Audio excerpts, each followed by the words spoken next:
Hi hello నమస్తే. ఈరోజు ప్రస్తుతం మనతో పాటు ఉన్న రామప్ప నాయక్ గారు మనతో పాటు ఉన్నారు. ప్రజాబలం సంఘం ఏర్పాటు చేసి ఈరోజు మరి సేవ్ ఆర్డిటీ పేరుతో మరి రథయాత్రను ప్రారంభించడం జరిగింది. మరి గత 4 రోజుల నుంచి మరి సునామీలా రథయాత్ర జరుగుతూ ఉంది. మళ్ళీ అందులో భాగంగా రామప్ప నాయక్ ఏమంటారు, మరి సేవ్ ఆర్డిటీ గురించి ఏమంటారని ఆయన మాటల్లో తెలుసుకునే ప్రయత్నం చేస్తాం.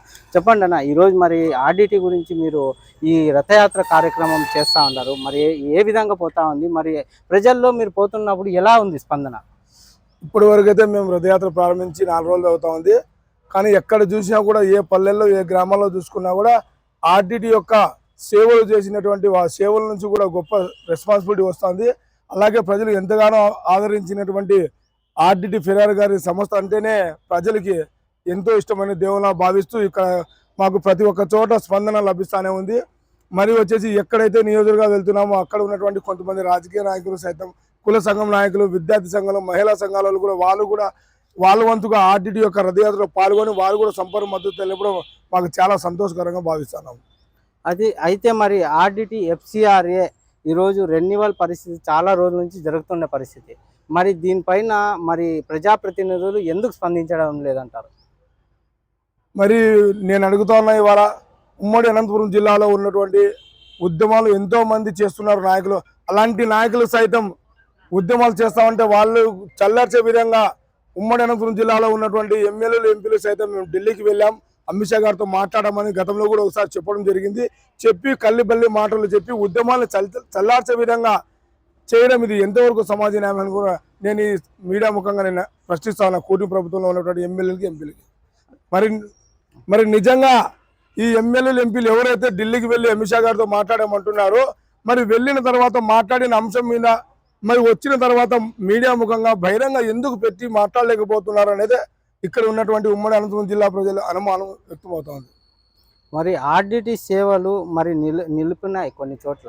మరి అట్లా ఉండే ఆడ పరిస్థితి ఏ విధంగా ఉంది అంటే, ఇప్పుడు కొన్ని హాస్పిటల్స్ కానీ దాంట్లో ఆడ వైద్యం కూడా కొద్ది వరకు నిలుపుదల జరుగుతూ ఉంది. మరి కొన్ని సంస్థల్లో కొన్ని విద్యాపరంగా కూడా విద్యార్థులకు కష్టంగా ఉన్న పరిస్థితి ఉంది. మరి మీరు అక్కడ పోయినప్పుడు వాళ్ళ పరిస్థితి ఎలా ఉంది, మరి దానిపైన మీ స్పందన ఏంటి? అక్కడ వెళ్తుంటే మాకు అన్నం పెట్టినటువంటి ఆర్డిటీ సంస్థ మీద ఈ కేంద్ర ప్రభుత్వం ఈ విధంగా మతాన్ని, ఒక కులాన్ని అంటగట్టే విధంగా చేస్తూ ఈ ఏదైతే బీజేపీ ప్రభుత్వం ఉందో కుట్ర పండుతోందని చెప్పి అక్కడ ఉన్నటువంటి విద్యార్థులు కావచ్చు, అక్కడ ఉన్నటువంటి హాస్పిటల్లో పేషెంట్లు కావచ్చు, చాలా మంది బాధపడుతున్నటువంటి సందర్భం మేము చూసాం. మరి వీటన్నిటికీ మేము ఒకటి అడుగుతున్నాం, మా ఉమ్మడి అనంతపురం జిల్లా నుంచి ఆర్డిటీని దూరం చేయాలనుకుంటే అది మీ మూర్ఖత్వం. రాష్ట్ర ప్రభుత్వాలను సైతం ఒలికించేలా కూడా మేము త్వరలోనే ఉద్యమాలు కూడా శ్రీకారం చూద్దామని కూడా ఈ మీడియా ముఖంగా నేను తెలియజేస్తా ఉన్నాను.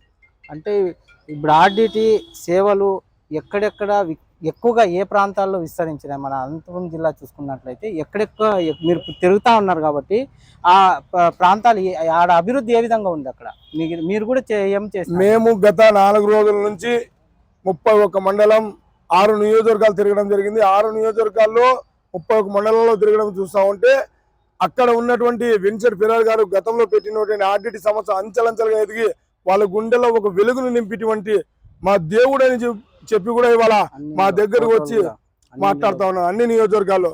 కావున ఆర్డిటీ సంస్థని రక్షించుకోవడం మనందరి బాధ్యతని భావించి ఇవాళ మా వంతుగా కూడా మేము కూడా మా ప్రజాబలం సంఘం ఆధ్వర్యంలో రథయాత్రతో పాటు సంతకాల సేకరణ కూడా శ్రీకారం చుట్టడం జరిగింది.